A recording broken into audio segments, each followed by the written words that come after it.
Hola oyentes de Radio Sefarad, bienvenidos a Atenas y Jerusalén, tensiones filosóficas, como siempre de la mano de Pablo Dreisig. ¿Qué tal, Pablo? Hola, ¿qué tal, Jorge? ¿Cómo estás? Bueno, ya hemos hablado de temas filosóficos relacionados con la actualidad al hablar de las epidemias, y hoy vamos a seguir por esa línea hablando del imaginario de la enfermedad en el mundo, digamos, judío y en el mundo no judío, pero centrados en el siglo XIX y XX, ¿verdad? Sí, exactamente, Jorge. La idea es más bien que la enfermedad en sí misma, en su materialidad, en sus aspectos orgánicos, sino más bien la autopercepción, la enfermedad como una condición o como un estado, y sobre todo la autopercepción. Y esta autopercepción puede ser una desatención o, por el contrario, una hiperatención sobre los propios desórdenes orgánicos, que es lo que solemos llamar hipocondría, ¿no?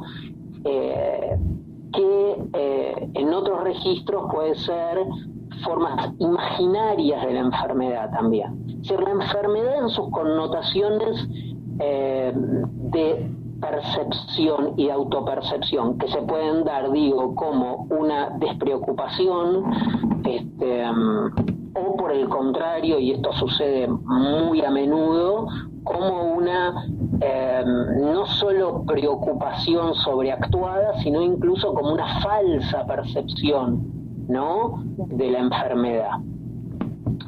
Y hay una asociación inmediata que uno hace en el imaginario, por usar los términos que siempre estamos usando aquí de Jerusalén, en el imaginario de la tradición judía, sobre todo en la tradición judía centroeuropea o ashkenazí en general, aunque hoy nos vamos a referir a una zona geográfica muy particular del mundo judío en cuanto a la ubicación geográfica, a la topografía, que es el Imperio Austrohúngaro, que es la zona de Trieste, Austria, Galicia, bueno, esa zona en particular. Pero decíamos que uno inmediatamente, y sobre todo a partir, qué sé yo, de Woody Allen, quien fue el que más popularizó esto, pero hay una antigua tradición judía asociada a la sobreactuación, la imaginación sobredimensionada de la propia enfermedad. Que, por ejemplo, recuerdo, hay una escena famosa en Annie Hall, la película de Woody Allen, que también a veces se la tradujo como, creo, Dos extraños amantes, que es la escena en que él va a visitar, él se llama Albi, el personaje de Woody Allen, y va a visitar a la casa, hace su visita a la casa de los padres de su novia, que creo que se llama, era Annie justamente, que es una familia gentil, son no judíos, y lo que en Estados Unidos se llama WASPs, es gente, digamos, de alcurnia, y lo primero que él dice es, qué bien vestidos que están, pero aparte dice, en la mesa no se habla de enfermedades. Entonces, diciendo que, y acá ya hay otro elemento, no solo es la hipocondría, sino que la enfermedad es un tema, es una cuestión, es algo que importa, es algo que ocupa la imaginación y el tiempo mental de los judíos, por lo menos tal como lo plasma la literatura.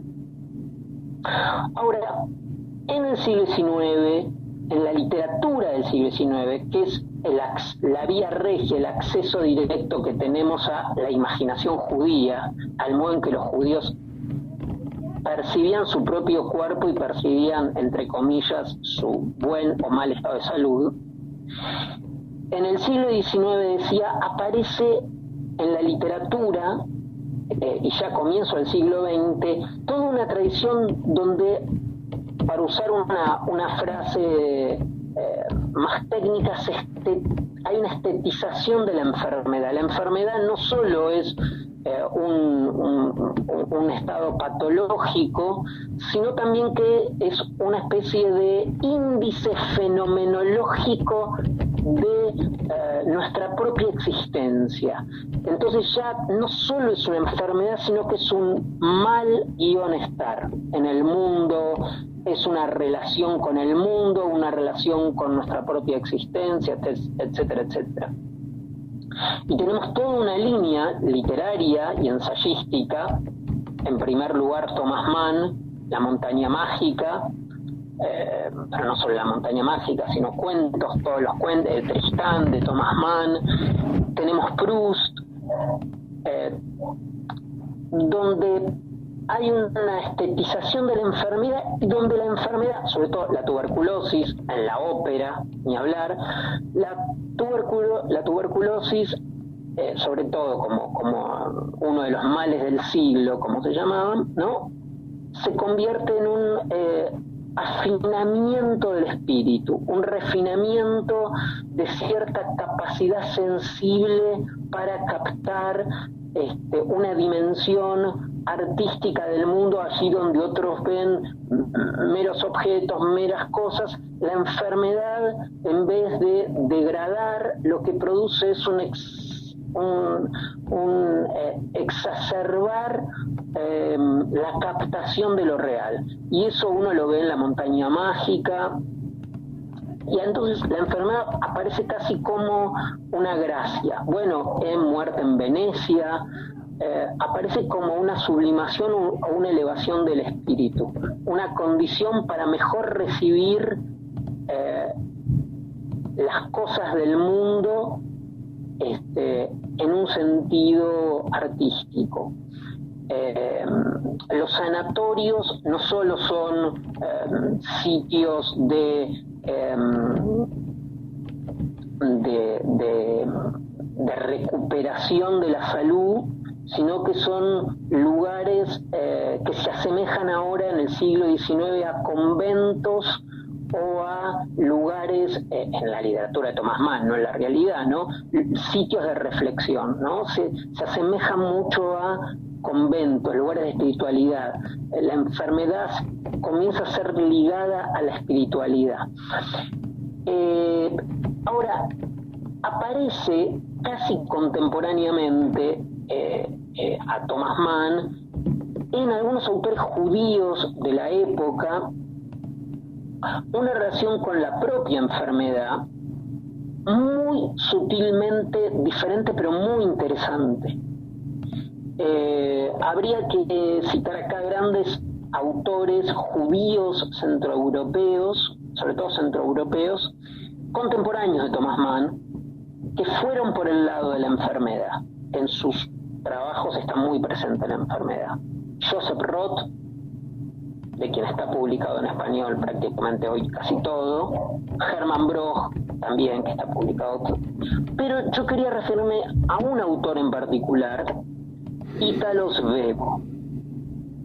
Italo Svevo, cuyo verdadero nombre era Ettore Schmitz, pero que todos sus libros están firmados como Italo Svevo. Primero es interesante que ya escritor judío, de parte de madre, apellido Moravia, seguramente un apellido judío italiano importante, ¿no? Alberto Moravia, el escritor, judío, Moravia de parte de la madre, Schmidt de parte del padre, en una zona, digamos, en un cruce de culturas, en un sitio que es capital para el mundo intelectual judío del siglo XX y el siglo XIX, que es la zona de Trieste, de Galicia, de Austria, el Friuli, el Véneto, toda esa zona. Concretamente Svevo era de Trieste, nació en la década, digamos, por 1820, 1800, creo que nació en el 29 y murió en 1892. Fue un escritor muy, muy importante en la historia no solo de la literatura, sino del pensamiento. Es fundamental porque es casi un precursor de Joyce, era muy amigo de Joyce, y la técnica del fluir de la conciencia que Joyce consagra en su famoso Ulises, está muy bien en muy importante, el libro más importante de Italo Svevo, que es La conciencia de Zeno, Zeno con Z. Y en la conciencia de Zeno, de Italo Svevo pone este personaje, Zeno, que está obsesionado primero con la enfermedad de su cuñada y después con sus propias enfermedades. Su cuñada contrae una extraña enfermedad que se llama Basedow, que creo que es un invento del propio, me parece del propio Svevo. Pero lo interesante es que en la enfermedad, como la describe Svevo, en la obsesión por la enfermedad, y esto es muy importante, que es la especificidad entonces de la cuestión judía en relación a la enfermedad, es la obsesión. Ya no el esteticismo tanto de Thomas Mann con la tuberculosis y demás, sino la obsesión con la enfermedad. Te leo, Jorge, un pasaje de La conciencia de Zeno donde el personaje habla de esta enfermedad. Varias generaciones vivieron de Darwin, después de haber vivido de Robespierre y de Napoleón, y luego de Liebig o tal vez de Leopardi, hasta que sobre todo el cosmos reina solo Bismarck. Pero de Basedow viví solo yo. Basedow, la enfermedad, ¿no? Para mí iluminaba las raíces de la vida. Todos los organismos se distribuyen en una línea a un extremo del cual se encuentra la enfermedad de Basedow, que implica el generosismo y loco consumo de la fuerza vital a un ritmo precipitado y al latido de un corazón desenfrenado. Y al otro extremo se hallan los organismos debilitados por avaricia orgánica, destinados a perecer de una enfermedad que parece causada por el agotamiento y es, en cambio de vida, a la pereza. El justo medio entre dos enfermedades ocupa el centro y lo designa impropiamente como salud. Con el bocio en uno de sus extremos y el edema en el otro, y no hay remedio. En el medio se encuentran aquellos que tienen un bocio o un edema incipiente, y en toda la línea, en toda la humanidad, falta la salud absoluta. Luego, él va a hablar de cómo esta extraña enfermedad, Basedow, con B larga al comienzo y W al final, le trae algo así como podríamos llamar, o el psicoanálisis llamaría, una especie de beneficio secundario de la enfermedad. Dice, yo también caí enfermo, menos gravemente, pero durante mucho tiempo pensaba demasiado en Basedow. Basedow era mi pensamiento dominante, mi idea fija, mi terror y el objeto de mis sueños. Me obsesionaba con un silogismo. Por perversión se entiende una desviación de la salud, de lo que fue durante una época de nuestra vida nuestra salud. Pero Adelina, su cuñada, cuando estaba sana me rechazaba. Así que yo tenía motivos para pensar que pervertida iba a amarme. Aquí la enfermedad empieza a tener como un beneficio, pero ahora va a aparecer algo que se relaciona con el beneficio y seducción de la enfermedad. Hasta parece la enfermedad ser algo deseado como un refugio. Dice el personaje de su diabetes. La diabetes, dice el personaje, lo confieso, me dio una gran tranquilidad. Le hablé de ella a Augusta, a su mujer, y enseguida se le llenaron los ojos de lágrimas. Hablaste tanto de enfermedades durante toda tu vida que terminaste por tener una, dijo. Después quiso consolarme. Yo quería a mi enfermedad. Me acordaba con simpatía del pobre Copler, que prefería la enfermedad real a la imaginaria. Estaba de acuerdo con él. La enfermedad real es tan simple, basta dejarse llevar. De hecho, cuando leí en un libro de medicina la descripción de la diabetes, descubrí todo un programa de vida, no digo de muerte, sino de vida. Adiós decisiones, adiós proyectos. En adelante ya no tenía que intervenir, era libre. Qué interesante, ¿no, Jorge? Y qué vívida esta descripción. Hasta podríamos adelantar que judía esta descripción de Italo Svevo, este judío italiano de Trieste, que escribía, según otro escritor, Umberto Saba, escribía mal en italiano, pero era mejor que escribiera mal en italiano en lugar de escribir bien en alemán, como era también su lengua. Y finalmente te leo lo último, corto una línea. Dice el personaje: cuando la diabetes me abandonó, me sentí muy solo. Me parece interesante esta idea, revisitar a Italo Svevo. Su obra está prácticamente casi toda en español, y creo que hace relativamente poco en España se publicó sus ensayos, pero su obra principal es La conciencia de seno.